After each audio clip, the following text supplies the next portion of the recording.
주님의 은혜가 함께 하시기를 축복합니다. 지난해 송구영신 예배를 드리면서 코로나가 속히 회복될 것을 우리가 기대했었습니다.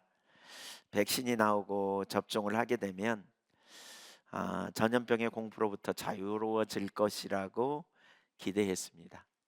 그래서 백신도 나오고 또 현재 우리나라 인구의 81%가 접종을 했다고 하는데도 불구하고 여전히 앞날이 깜깜한 것이 오늘 우리의 현실입니다. 음, 하나님께서 역사를 주관하시는 분으로서 새해를 맞는 우리에게 놀라운 희망이 가득하기를 축복합니다.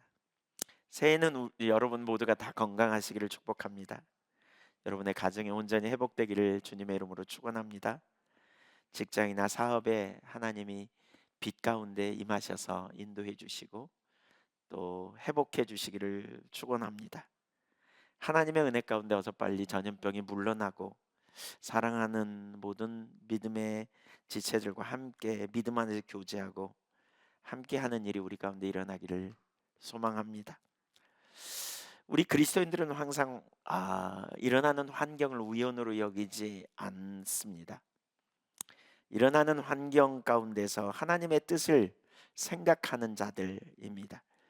우리가 만나는 환경을 통해서 우리는 다시 하나님의 음성을 듣고 새롭게 맞이하는 한 해가 되면 좋겠다는 생각을 합니다. 오늘 본문을 통해서 두 가지를 좀 살펴보기를 원합니다. 첫째, 환경 가운데 임한 하나님의 말씀. 1절을 같이 한번 읽어보겠습니다. 시작. 예레미야가 아직 시대들에 갇혀 있을 때에 여호와의 말씀이 그에게 두 번째로 임하니라 이르시되. 예레미야는 하나님의 부르심을 받아 하나님께 불순종하여 멸망해 가는 조국과 분별력이 없는 당시 영적 지도자들에게 사명을 가지고 말씀을 전파하게 됩니다. 그런데 그것은 매우 어려운 일이었어요.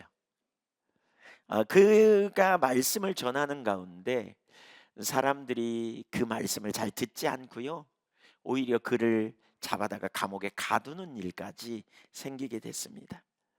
왜 이런 일이 있었는가? 바로 앞장에 나와요. 예레미야 32장 1절 이하에 보면 이런 표현이 있어요. 좀 한번 같이 보셔도 좋겠다 싶은데요. 유다의 시드기야 왕 열째 해 곧 느부갓네살 18째 해에 여호와의 말씀이 예레미야에게 임하니라. 그때 바벨론 군대는 예루살렘을 에워싸고 선지자 예레미야는 유다의 왕과 궁중에 있는 시대들에 갇혔으니 이는 그가 예언하기를, 어떤 예언을 했다는 거죠. 여호와의 말씀에 보라, 내가 이 성을 바벨론 왕의 손에 넘기리니 그가 차지할 것이며 유다 왕 시드기야는 갈대아인의 손에서 벗어나지 못하고 반드시 바벨론 왕의 손에 넘겨진 바 되리니 입이 입에 대하여 말하고 눈이 서로 볼 것이며 그가 시드기야를 바벨론으로 끌어가리니 시드기야는 내가 돌볼 때까지 거기에 있으리라. 여호와께서 이와 같이 말씀하시니라. 너희가 갈대아인과 싸울지라도 승리하지 못하리라 하셨다 하였더니 유다 왕 시드기야가 이르되 네가 어찌하여 이같이 예언하였느냐 하고 그를 가두었음이더라. 그러니까 북쪽의 강대국 바벨론이라는 나라가 호시탐탐 이제 노리고 있는 상황이에요. 그러니까 남한국 유다가 그 위기를 극복하기 위해서 애굽에 사신을 보내요. 애굽의 도움을 청하려고 하는 시점에 예레미야가 가서 말하는 거예요. 그 애굽 의지하지 마. 그래 아무 소용 없어. 아수리가 항복해. 그것이 하나님 뜻이야. 그렇지 않으면 잡혀간다. 왕이 잡혀갈 거다. 막 이렇게 예언하는 거죠. 그러니까 당시 그 사람들의 입장에서는 예레미야가 완전히 반역자로, 그 민족의 그 배반자로 이렇게 몰아간 거죠. 그래서 예레미야를 감옥에 가두어 버린 거예요. 사실 주님의 말씀을 전하다가 이런 일을 경험했으니 얼마나 어렵겠어요? 한번 생각해 보세요. 그렇죠? 네. 아, 그 우리가 아, 그 주의 말씀을 전하다가 당하는 어려움, 뭐 그런 어려움은 아닐지 몰라도 우리가 인생을 살면서 사실 많은 어려움이 있죠. 다양한 환경을 만나요. 참으로 다양한 문제들이 우리 가운데 많이 있잖아요. 특별히 2020년 3월에 팬데믹을 전 세계적으로 선포한 이후에 코로나 상황을 벌써 우리는 두 해째 겪고 있습니다. 사실 이런 일은 전에도 없었고 앞으로는 있을 걸 예상하지만 하여튼 이전에는 없었던 일 아닙니까? 심각한 전염병. 뭐 걸리면 심하면 죽음을 경험하기도 하니까 많은 사람이 두려워하는. 어쩌면 예레미야가 만난 상황과 같이 암담한 그런 상황이 아닌가 싶어요. 분명히 이것은 매우 심각한 상황입니다. 지금 2년이 지나고 가면서 많은 자영업자들 말할 수 없는 어려움을 당하고 있죠. 또 교회들도 상당히 굉장히 어려움을 지금 많이 경험하고 있습니다. 제가 목사님들을 많이 만나보면서 엄청 어려운 교회들이 많이 있더라고요. 정말 적은 교회들 중에 상당히 많은 교회는 지금 뭐 아주 너무너무 어려운 상황에 처해 있는 것 같습니다. 앞이 안 보이는 상황, 어떻게 전망이 불투명한 많은 사람들이 이렇습니다. 어떤 사람들은 200만 명이 가나안 교인으로 전락했다 이렇게 말하기도 합니다.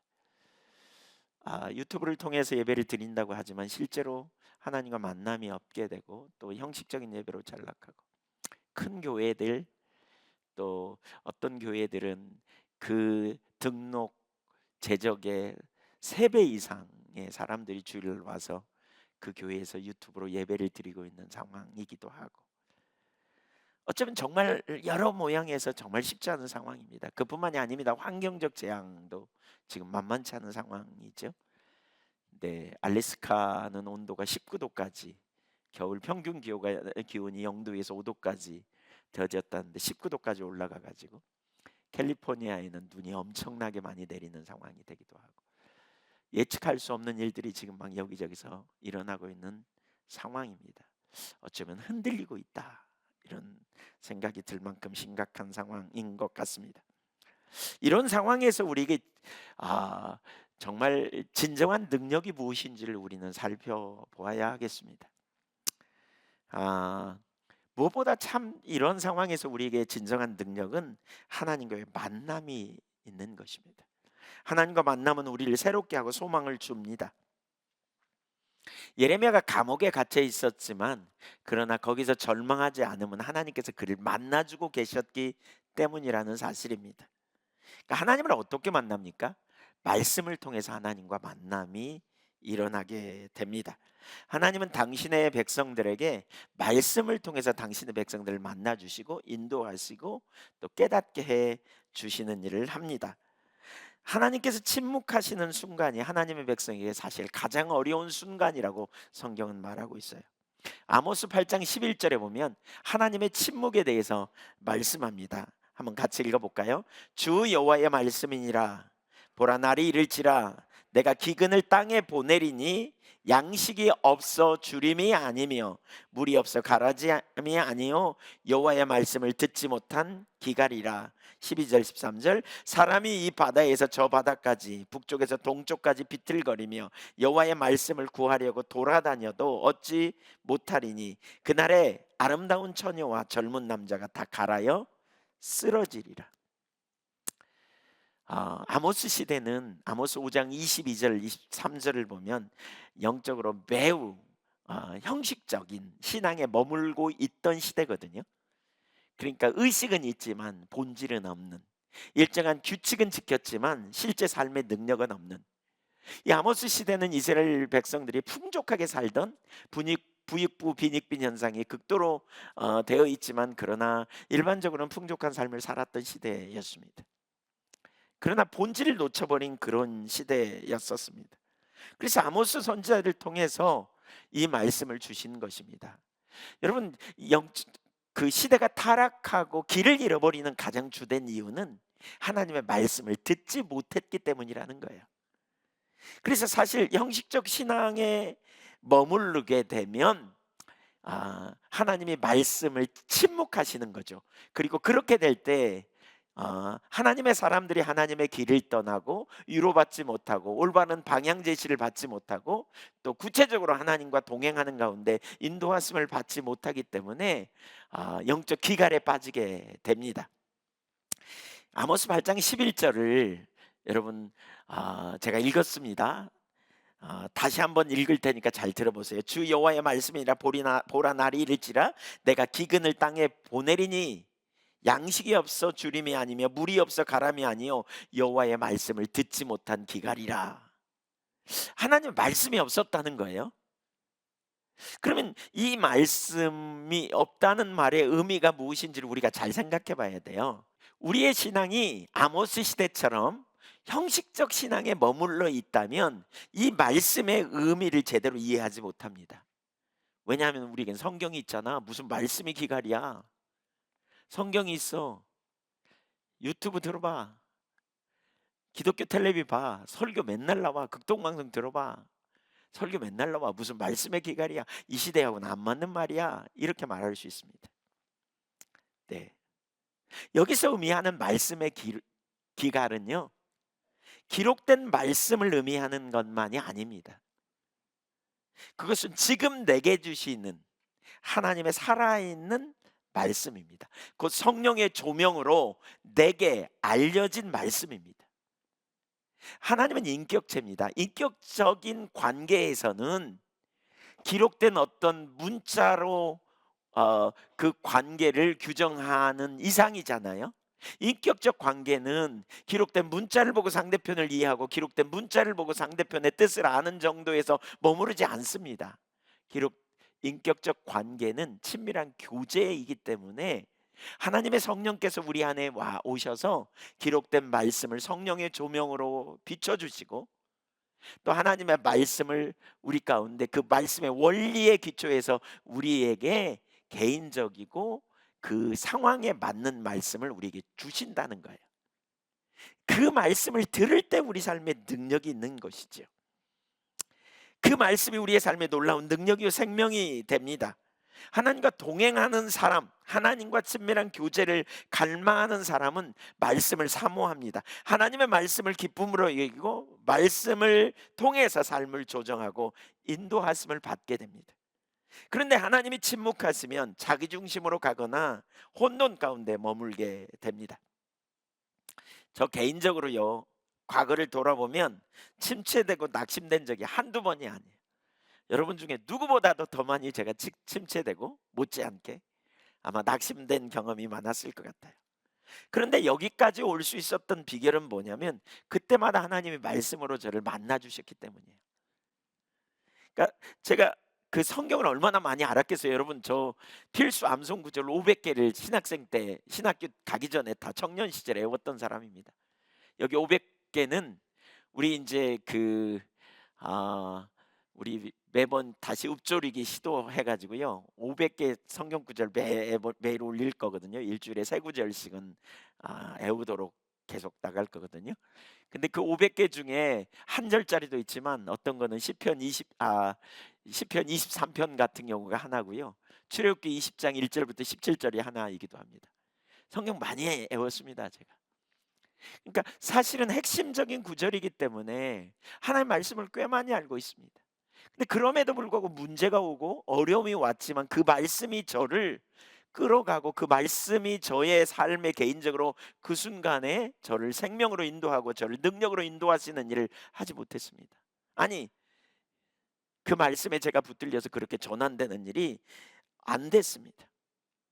개인적으로 성령께서 조명해 주셔야 우리의 삶이 실제가 됩니다. 그러니까 성령께서 내가 아무리 암송하고 있고 내가 아무리 들었어도 그 말씀을 지금 내게 주시는 말씀으로 깨닫게 해주셔야 실제가 된다는 거예요. 이론적 지식이 능력이 아니라는 거죠. 당연히 우리는 이론적 지식, 성경 구절 많이 암송하고 있어야 됩니다. 이게 안 되면 낙심하고 이게 안 되면 하나님이 나와 함께 안 하신 것 같고 내가 길을 잃어버린 것 같고 환경을 보면서 염려를 한가득하고 하나님이 나를 도대체 사랑하는 것처럼 느껴지지 않고 보이는 환경이 너무 커 보이고 속에 올라오는 인간관계에서 말미암아 올라오는 그런 어떤 분노나 감정이, 자기 연민의 감정이 더 사로잡아 거기에 끌려가는 경험을 되게 많이 했던 것 같습니다. 그러면 개인적으로 저는 이제 무엇이 문제인지 하나님 찾고 또 갈망하게 됩니다. 그때 교회 안 나왔느냐? 아니요. 제가 목사했다니까요. 교회 와서 매주 설교하고 매주, 그쵸? 뭐 그것도 일주일에 한 번만 나왔겠어요, 목사가? 예. 얼마나 열심히 나름대로 나왔겠어요. 그럼에도 불구하고 하나님이 침묵하실 수도 있다니까요. 그렇게 되면 이론이에요. 그렇게 되면 그냥 추락해요. 자기중심적인 생각이 우리 가운데 올라오고요. 우리 신앙을 예배당에 왔다 갔다 하는 신앙 정도가 아니어야 돼요. 여러분, 하나님과 인격적인 만남이 있는 신앙이 되어져야 돼요. 감옥 속에 갇혀 있는 예레미야에게 하나님이 만나 주시고 말씀하시니까 믿음으로 반응하며 하나님의 뜻을 이루는 자리로 갈 수 있게 되거든요. 코로나 팬데믹을 만나면서 너무나 많은 사람이 보이는 환경에 반응하게 되면서 상당히 신앙이 이렇게 후퇴하게 되는, 혹은 뭔가 이렇게 신앙이 뭔가 능력을 상실하게 되는 자리로 돌아가 버리지 않았나 싶어요. 뭐가 문제입니까? 사실 대면 예배의 유익인데요. 그게 하나님 임재가 있는 예배를 통해서 하나님의 말씀이 우리의 삶에 개인적으로 말씀을 통해 만나 주시고 이끌어 가시고 깨닫게 하시고 돌이키게 하시고, 또는 하나님의 그 의도와 하나님의 뜻을 알게 되면서 우리가 격려를 받고 힘을 얻어 능력 아래서 일어나는 역사가 일어나야 되는데, 그렇게 되지 못하면서 문제가 되는 거예요. 우리 신앙은요, 어떤 형식을 잘 지키고 이론적 지식을 잘 아는 것에서 끝이 아닙니다. 교회에 왔기 때문에 뭐가 되는 게 아닙니다. 여러분, 형식적 신앙에서 벗어나서 인격적 사랑의 교제 가운데 가야 돼요. 하나님과의 관계가 있어야 돼요. 그래서 저 같은 경우는 하나님이 침묵하시는, 별로 하나님이 내게 개인적으로 주시는 말씀이 없으면 뭐가 문제인지 오래 찾았던 것 같아요. 어떤 때는 찾고 열망하고 갈망하면서 뭐가 문제냐고 물으면 하나님이 말씀을 보내셔서 깨닫게 하시고, 예, 어떤 때는 교만을 회개하게 하시고, 어떤 때는 내 마음이 자기 중심으로 가 있는 걸 깨닫게 하시고, 그리고 돌이키게 된 것 같아요.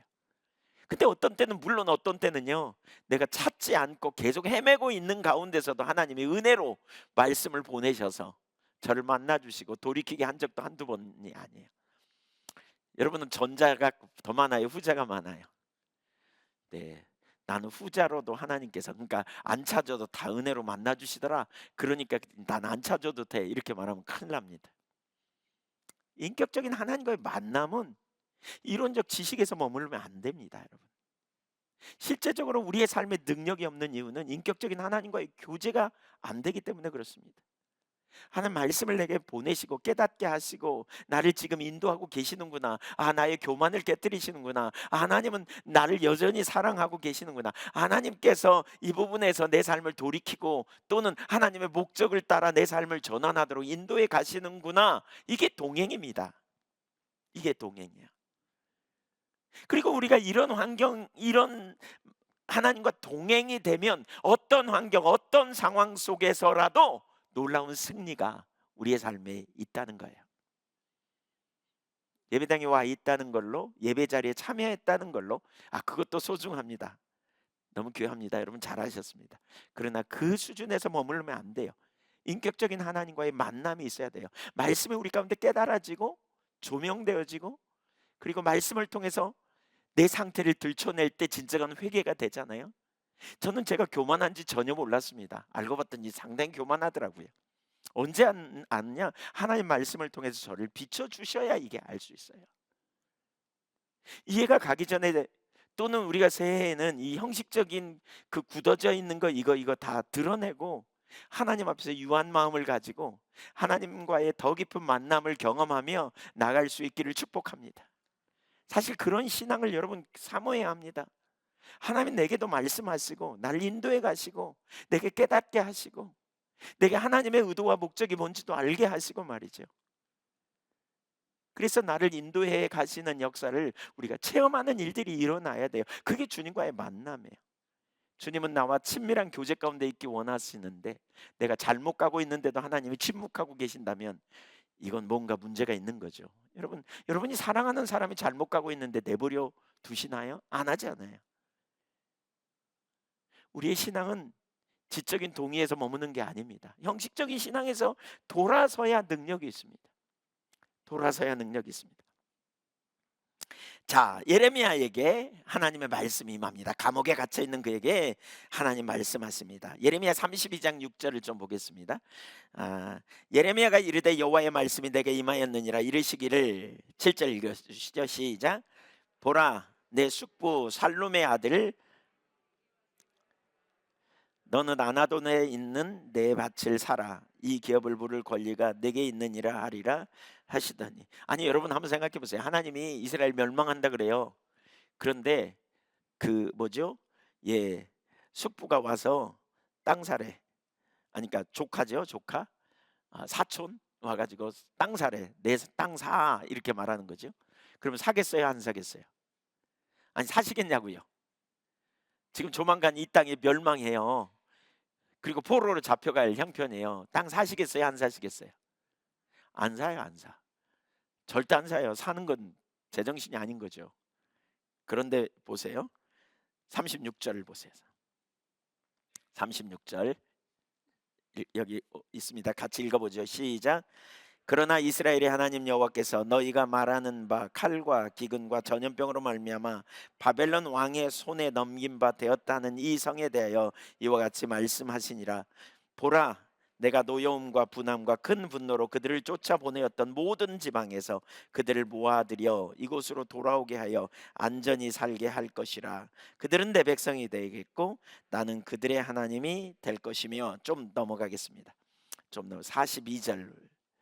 여호와께서 이같이 말씀하시니라. 내가 이 백성에게 이 큰 재앙을 내린 것 같이 허락한 모든 복을 그들에게 내리리라. 너희가 말하기를 황폐하여 사람이나 짐승이 없으며 갈대인의 손에 넘긴 바 되었다 하는 이 땅에서 사람들이 밭을 사되 베냐민 땅과 예루살렘 사방과 유다 성읍들과 산지의 성읍들과 저지대의 성읍들과 네겝의 성읍들에 있는 밭을 은으로 사고 증서를 기록하여 봉인하고 증인을 세우리니 이는 내가 그들이 포로를 돌아오게 함이니라. 여호와의 말씀이니라. 하나님 뭐라고요? 지금 망하지만 다시 포로에서 반드시 돌아오게 하겠다. 이게 하나님의 말씀이에요.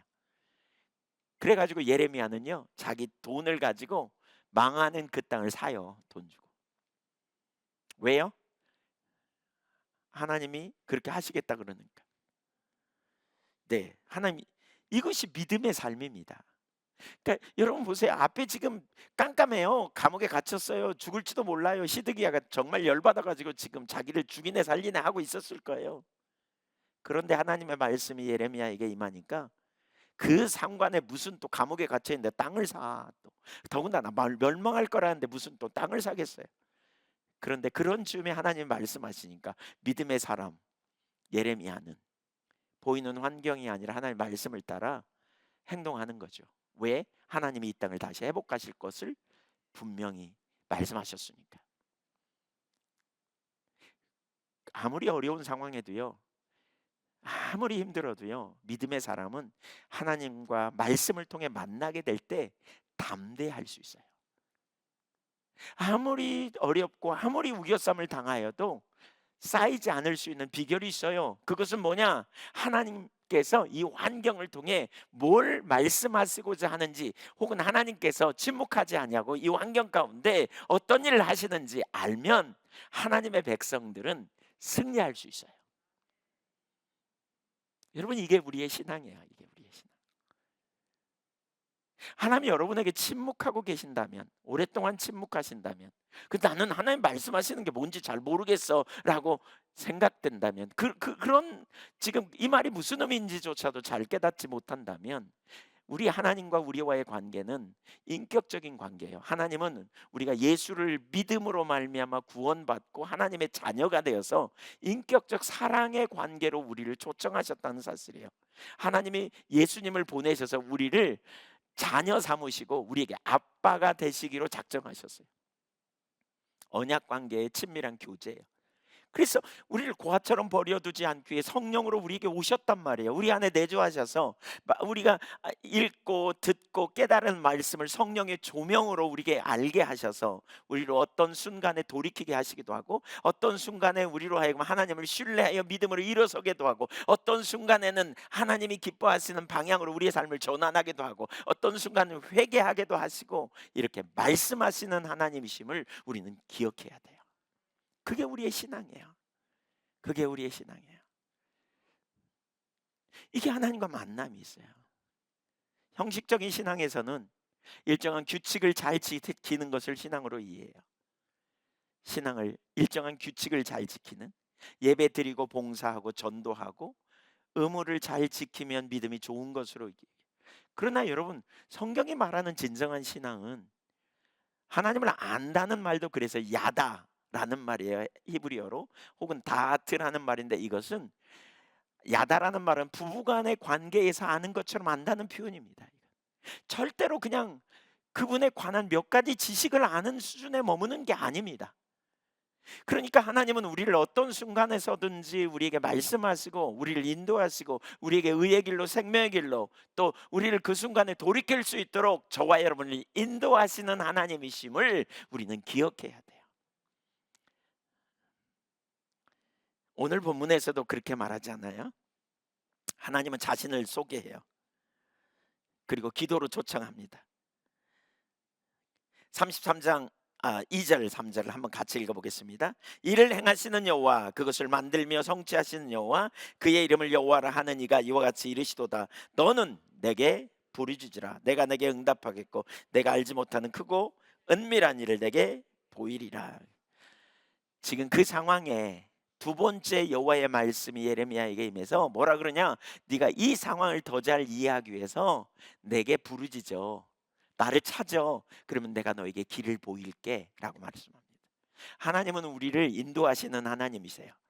여러분이 처한 환경과 여러분이 처한 상황 속에서 하나님께서 우리를 인도하셔서 여러분이 처한 모든 환경을 하나님의 관점을 해석하고 하나님의 그 인도하심을 더 발견하고, 또 그런 상황 속에 우리가 어떻게 해야 사는 길인지 구체적으로 이끄시는 하나님을 만나시기를 축복합니다.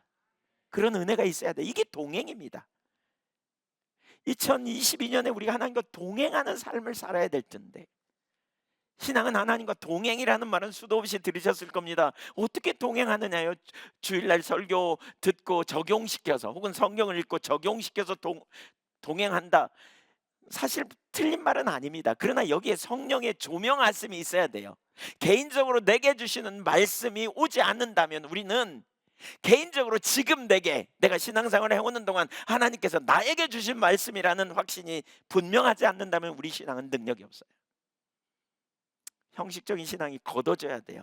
그런 의식, 그런 생각을 지금까지 가지고 있다면 그 생각이 걷어져야 돼요. 하나님과 만남은 말씀이 내게 주시는 말씀으로 오는구나. 지금 내게 주시는 말씀이 되어져야 능력이 있구나.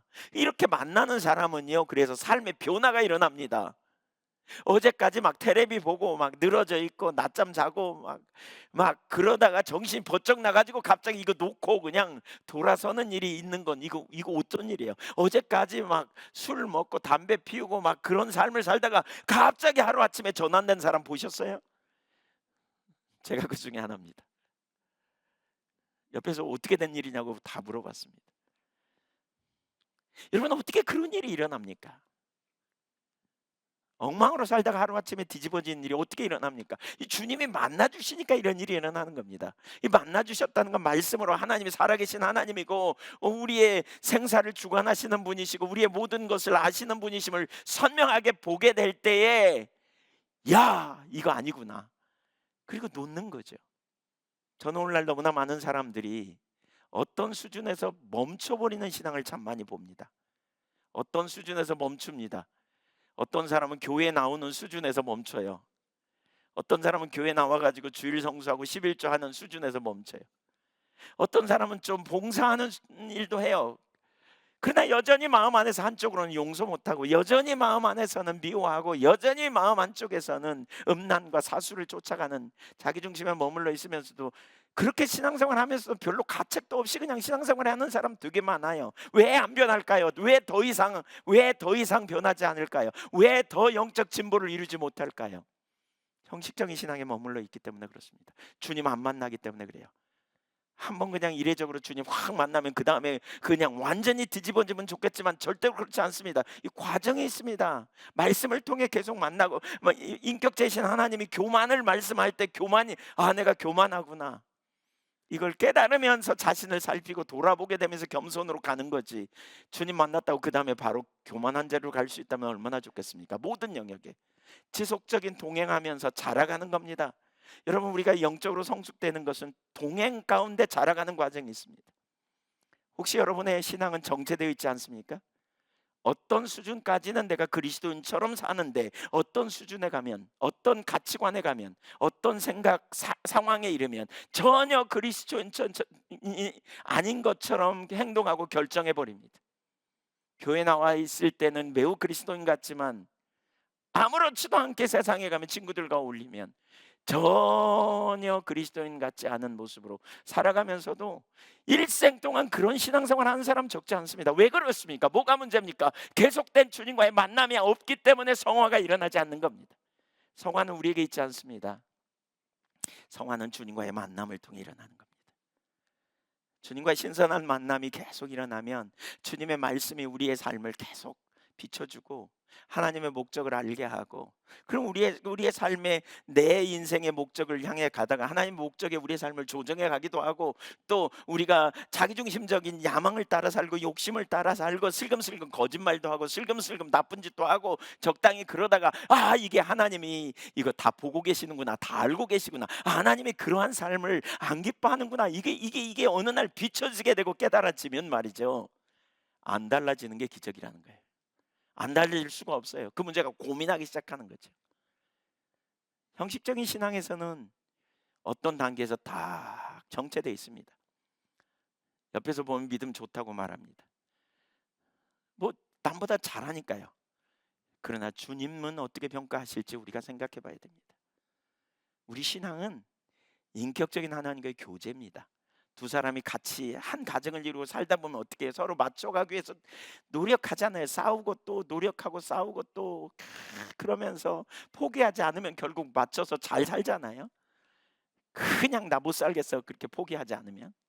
인격적 관계이기 때문에 그렇습니다. 하나님과 우리와의 관계도 말씀을 통해 계속 주님이 저와 여러분을 만나주시고 살아있는 생생한 교제 가운데, 그래서 어떤 때는 어려운 환경 속에서 주님이 우리에게 소망을 주시고 격려를 주셔서 그 영적인 상황을 이겨나고, 또 어떤 때는 우리 마음이 제갓길로 가다가 하나님 말씀하셔서 거기서 돌이키고 교만이 깨지고 겸손함으로 전환되는 역사가 일어나고, 이런 은혜가 부어지기를 축복합니다. 설교자로서 참 기쁠 때가 언제인 줄 아십니까?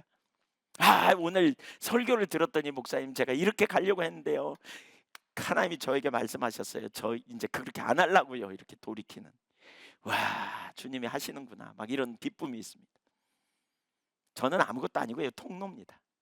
주님이 하셔야 합니다. 이렇게 여러분의 인생에 계속 주님이 만나주시면 좋겠습니다. 그게 주와 같이 길 가는 것, 즐거운 일 아닌가? 이게 동행입니다. 이게 동행. 말씀을 통해 그런 놀라운 은혜가 우리의 삶에 회복되기를 간절히 소망합니다. 한번 따라서 하십시오.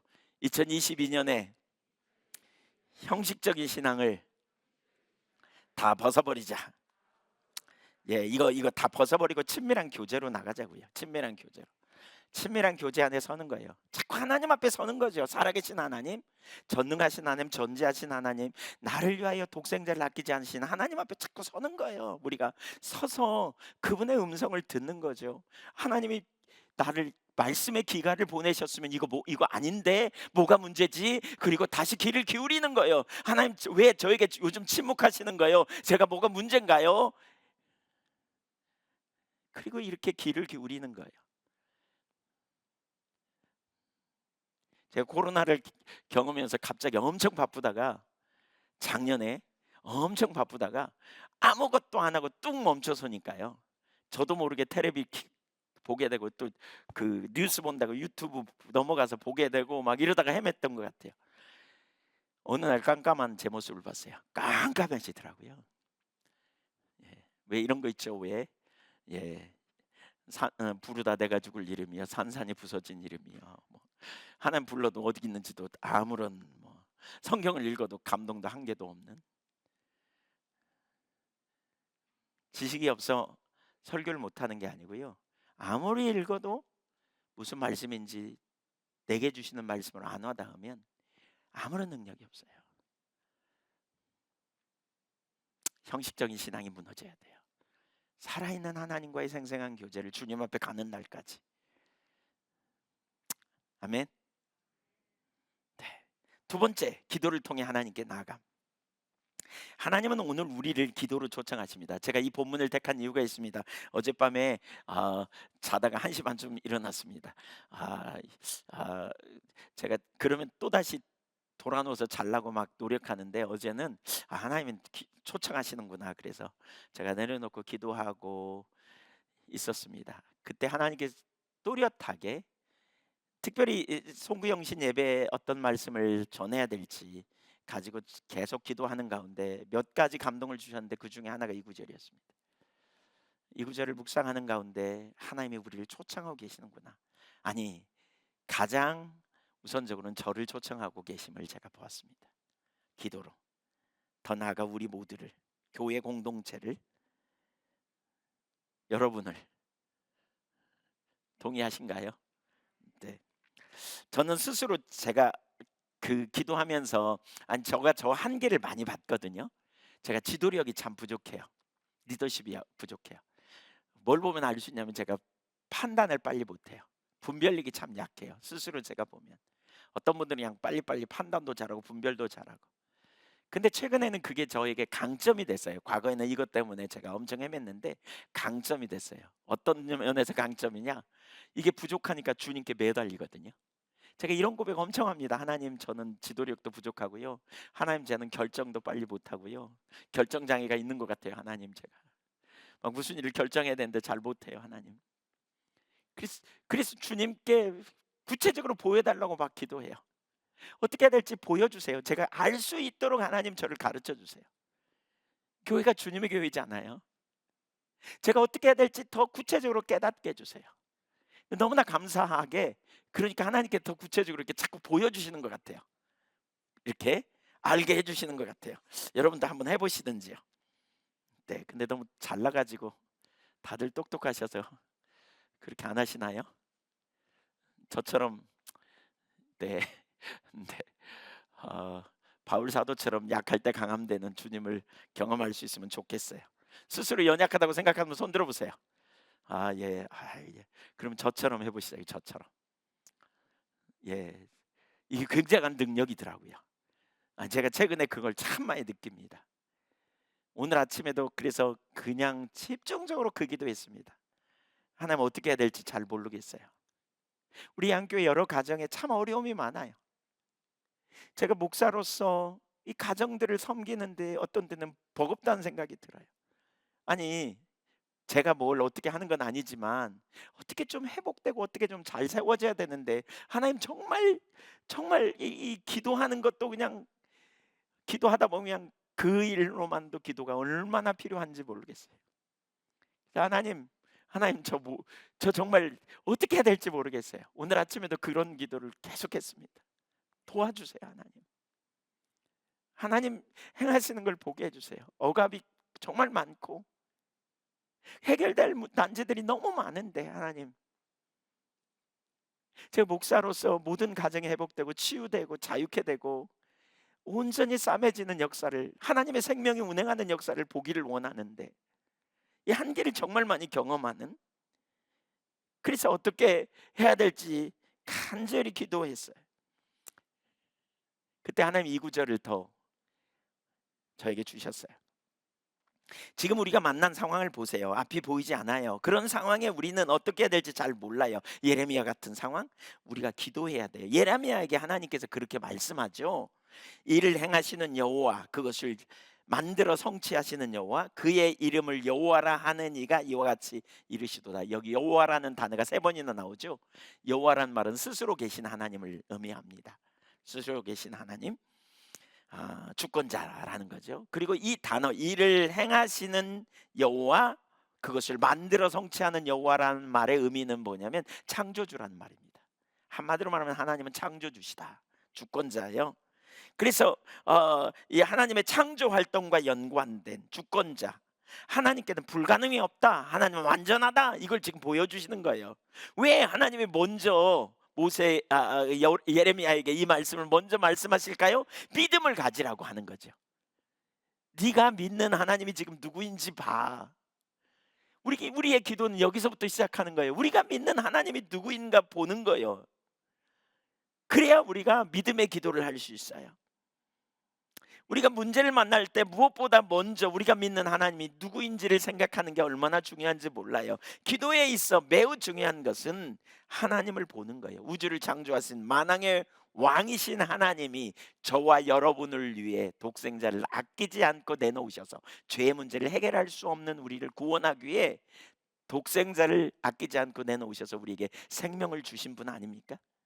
죄를 담당케 하셨어요. 그렇게 하나님은 우리에게 아빠 노릇 해주시려고 저와 여러분을 자녀로 삼으신 거예요. 입양하신 거예요. 네. 그래서 우리는 우리를 사랑하신 하나님을 향해 나가야 돼요. 예레미야 33장 3절을 다시 한번 읽겠습니다. 시작. 너는 내게 부르짖으라. 내가 내게 응답하겠고 내가 알지 못하는 크고 은밀한 일을 내게 보이리라. 어떤 환경 가운데 우리가 혼돈하는 이유 중에 하나는 하나님의 의도를 몰라서 그래요. 사실 하나님의 생각과 우리의 생각은 달라요. 그래서 어떤 순간이든지 우리가 하나님께 나가 하나님으로부터 시작해야 돼요. 바로 그런 순간에 하나님이 우리를 초청하세요. 여기 부르짖으라 라는 말은 카라라는 말로 절규하다, 그 말이에요. 한나가 하나님을 향해 부르짖어 나갔던 것처럼 그렇게 하나님을 향해 간절히 찾으라, 이 말입니다. 여기서 기억할 중요한 사실이 있어요. 보세요. 저와 여러분이 보셔야 되겠어요. 우리가 먼저 예수를 믿었어요. 주님의 은혜로 우리가 예수 믿었어요. 하나님 먼저 일하셔서 우리가 예수 믿었습니다. 아멘. 우리가 뭐 잘했기 때문에 뭐 우리가 괜찮아서 하나님이 우리를 자녀 삼으신 게 아니고요. 전적인 하나님의 사랑과 은혜로 우리를 구원하셨습니다.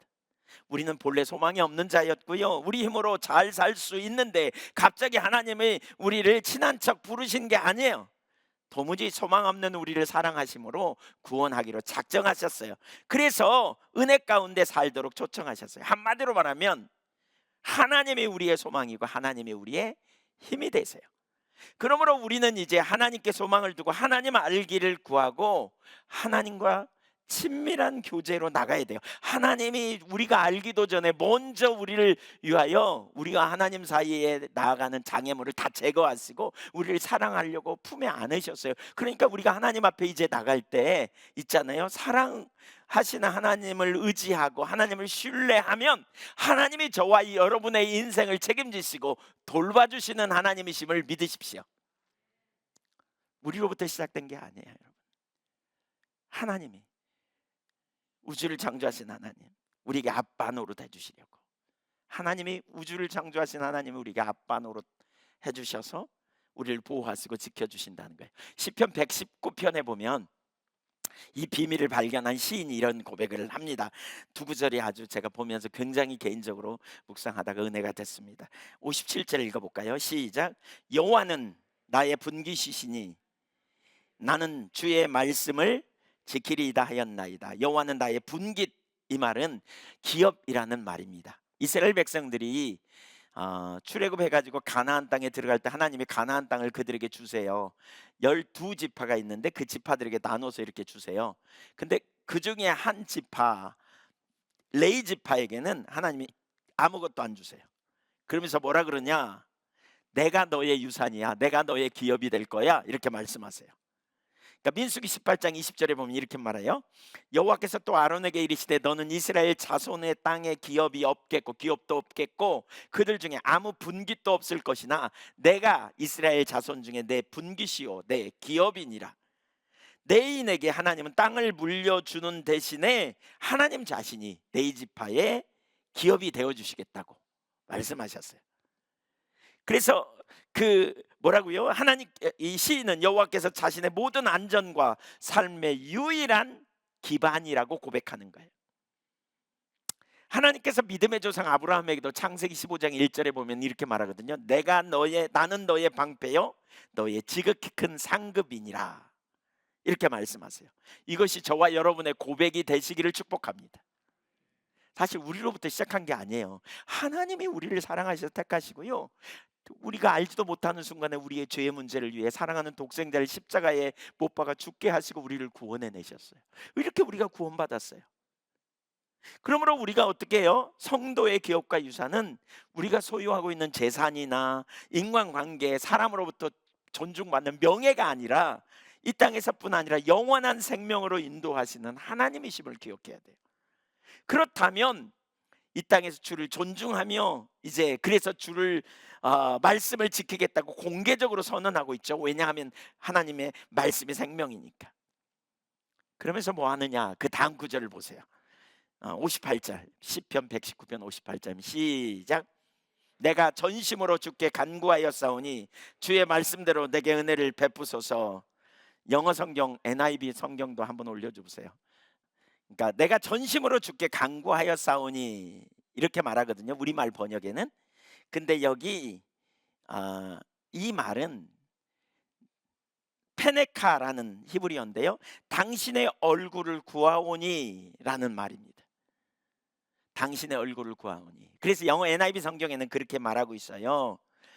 문법적으로 보면 현재 완료형이거든요. 그래서 그렇게 잘 표현되고 있죠. 과거에서부터 지금까지 이 시인은 계속해서 전심으로 뭐 했다? 하나님의 얼굴을 구했다, 이렇게 말합니다. 이 말은 하나님 자신을 구했다는 겁니다. 전심으로 하나님 얼굴을 구함. 여러분, 우리의 기도가 어떠해야 되는지를 잘 보여주는 부분입니다. 자, 여러분 절 보세요.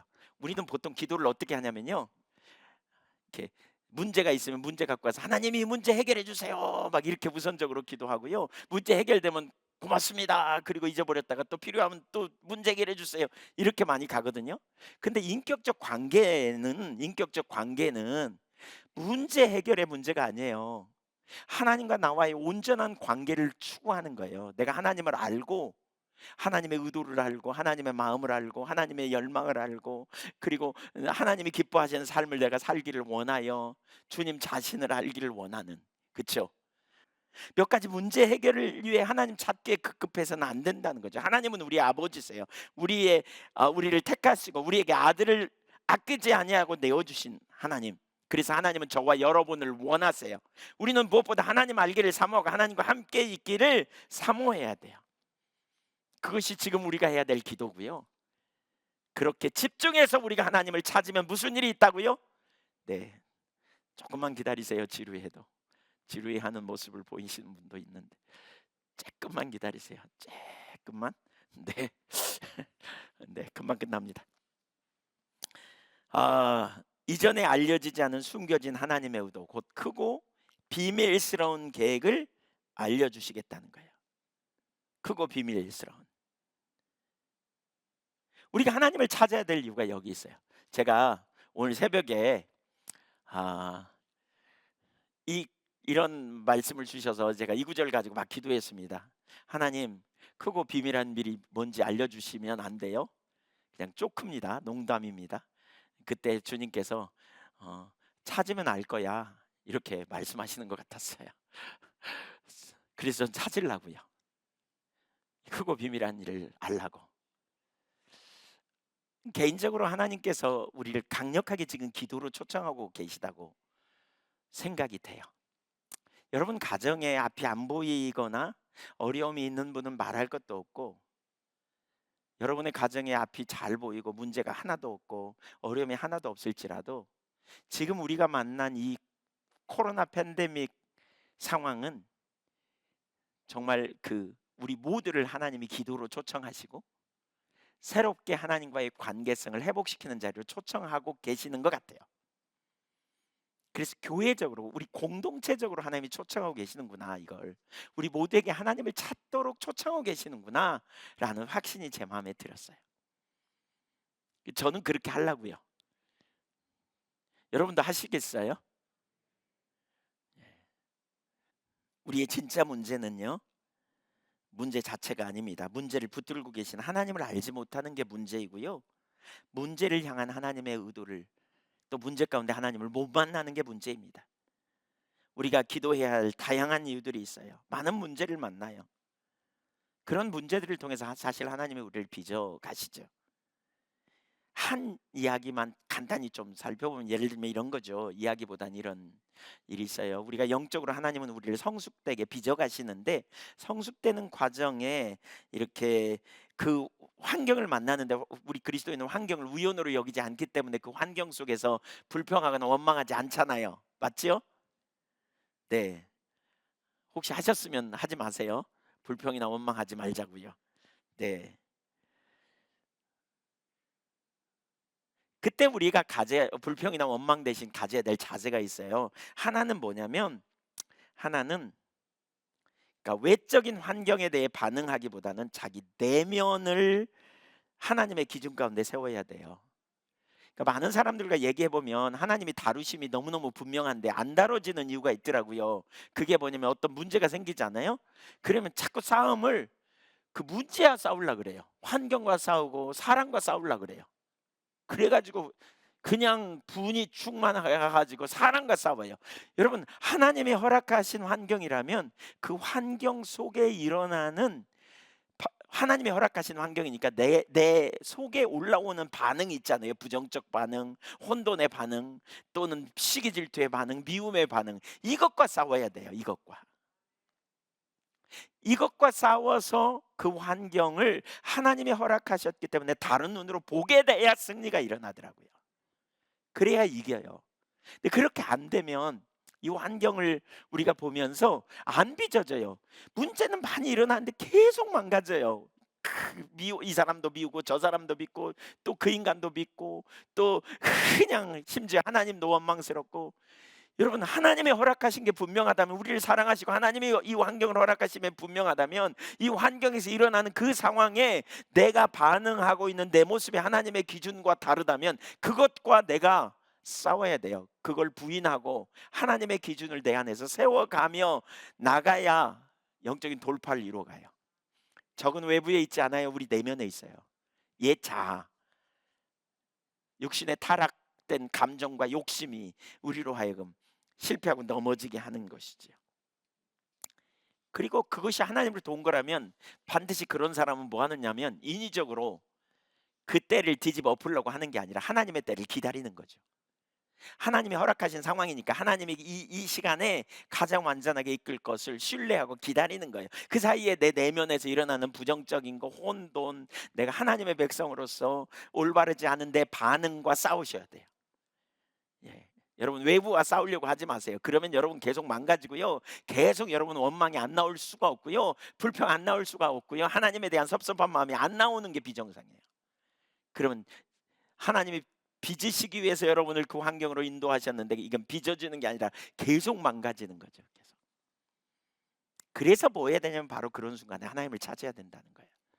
하나님 찾으면 하나님의 관점으로 환경을 보게 돼요. 네, 성숙을 경험하게 되는 거죠. 한 해가 가고 새해가 옵니다. 결론입니다. 마칩니다. 네. 그렇지만 작년에 이어 올해에도 우리는 큰 어려움을 직면하고 있는 상황입니다. 이전에 여전히 앞날이 불투명하고요. 이런 상황에 우리가 할 일이 있어요. 하나님을 찾아야 돼요. 하나님 찾는 자리로 적극적으로 저와 여러분이 나갈 수 있기를 간절히 소망합니다. 여러분, 문제가 아니라 우리를 하나님의 말씀으로 못 만나는 게 문제예요. 하나님을 못 만나니까 문제예요. 헤매요. 그러나 주님이 우리와 동행하시는 가운데 이 모든 상황 합력해서 놀라운 승리를 이루는 통로가 될 것이고요. 기도를 통해서 하나님의 의도와 크고 놀라운 그 은밀한 비밀이 더 깊이 발견되어져서 새해 하나님의 부흥이 우리의 삶에, 가정에, 그리고 이 땅의 교회들에게 넘치게 되기를 간절히 소망합니다. 제가 교회를 생각하면서 하나님이 이렇게 우리를 통해서 부흥을 주시려고 하나 보다, 이런 생각이 듭니다. 사실 자신 있게 제가 말하진 못하지만 하나님이 이렇게 우리가 하나님을 찾을 때 부흥을 주시려고 하시나 보다. 예한교회 비전 중에 하나가 부흥이거든요. 회복과 부흥이요. 이렇게 우리를 회복시키시고 이렇게 하나님이 우리 개인의 삶의 가정에 그리고 우리를 통해 호남 지역에 아니면 이 나라에 열방에 부흥을 보내시려고 하시나 보다. 이런 확신이 제 속에 생깁니다. 부흥이 임하면 주님께서 여러분의 가정에 생명이 넘치고 여러분의 삶에 생명이 넘치게 될 것입니다. 우리 같이 기도하겠습니다.